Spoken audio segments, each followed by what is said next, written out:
Así es, Rocío, bueno, contábamos hoy temprano, lamentablemente, este deceso del hombre de 76 años, producto de la inhalación de monóxido de carbono, su esposa de 73 que está internada y también una pequeña de 3 años que también fue llevada para su revisión. Aquí estamos precisamente en el Hospital Vilela, donde fue internada, y estamos con la subdirectora Silvia Giorgi, también pediatra. Doctora, en primer lugar, preguntarle cómo se encuentra esta menor de 3 años. Bien, ella se encuentra asintomática en estos momentos, o sea, ella está gozando de buena salud. Por supuesto, sigue siendo controlado durante el día de hoy con los monitorizado como corresponde, pero con buen estado de salud. ¿En qué estado llegó? No, ella llegó prácticamente con muy poquitos síntomas. Lo que pasa que, bueno, ante la afección de los abuelitos que estaban al cuidado de la menor, obviamente se le da internación y todos los cuidados. ¿Cuáles son los síntomas que tenía? En realidad... Aunque eran leves, digo, para tener en cuenta si uno los pasa en casa. Lo más importante es tener en cuenta que los síntomas al inicio suelen ser bastante inespecíficos, es decir, empieza ese dolor de cabeza, el sentirse débil, mareado, puede dar una sensación nauseosa o vómitos, incluso sentir estas palpitaciones, o sea que late fuerte el corazón, pero sobre todo esa somnolencia, ¿sí?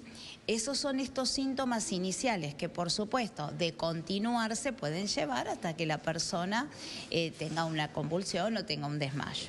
En el caso de una nena tan chiquita es muy difícil que incluso los pueda determinar y contar a sus mayores que están al cuidado. Sí, tal cual. En los menores es más difícil, y ni hablar cuando estos menores ni siquiera todavía están en el periodo de expresarse. En cuanto a ella, entonces, hoy queda en revisión y luego se le daría el alta. Exacto. Acá es fundamental, además de la prevención en estos casos de intoxicación, es el accionar temprano, como lo hacen los sistemas de emergencia, que fundamentalmente es la ventilación y que esa persona pueda respirar oxígeno, que pueda respirar aire fresco, y en el caso de que continuara muy sintomático, obviamente es llevado a alguno de los efectores.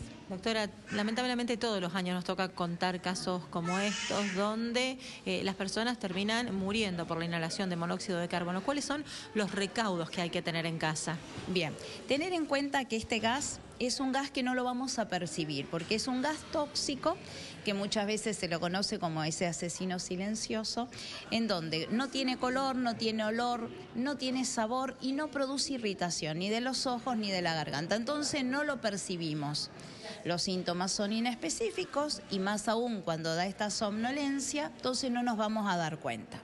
Lo fundamental es recordar siempre, cuando comienza esta temporada invernal, es de revisar todos los artefactos, fundamentalmente calefactores, la cocina, porque muchas veces se calefacciona con las hornallas, los calefones, bueno, siempre con una persona, por supuesto, idónea, no un gasista matriculado. También estos no deben estar en lugares pequeños o en lugares donde habitualmente nosotros cerramos todo, como por ejemplo el baño o un dormitorio muy encerrado. Tener en cuenta que siempre tiene que haber una ventilación, ¿sí? Y fundamentalmente recordar que esto nos puede suceder a cualquiera de nosotros en cualquiera de las viviendas, ¿sí? No tengamos en cuenta de que esto de la vivienda precaria, sino que le puede suceder a cualquiera. Acá es muy importante el tema de, además del control de los artefactos, de revisar la llama, esa llama que tanto decimos que debe ser azul y no naranja o ese amarillo. Siempre tiene que ser azul porque habla de la buena combustión del gas, ¿sí? Y fundamentalmente en el caso de uno sentirse así con este dolor de cabeza y medio mareado, abrir, ventilar y llamar al sistema de emergencia. Claro, para evacuar dudas, porque uno puede pensar que porque es de noche está cansado y en realidad le está sucediendo esto. Lamentablemente estos síntomas que hablamos de que no son específicos, uno lo puede decir, bueno, tengo un poco más de sueño de lo habitual. Doctora, por último, preguntarle, más allá de este caso específico de esta nena, ¿hubo otras consultas por este tema? Recién estamos empezando con estos fríos, así que por ahora no. Pero bueno, nosotros en el invierno lamentablemente siempre tenemos consulta. La mayor parte de los casos no son de gravedad porque acuden precozmente y también rápidamente se establecen todas las medidas que es para evitar esta intoxicación. Muchísimas gracias. No, por favor, muchas gracias a ustedes.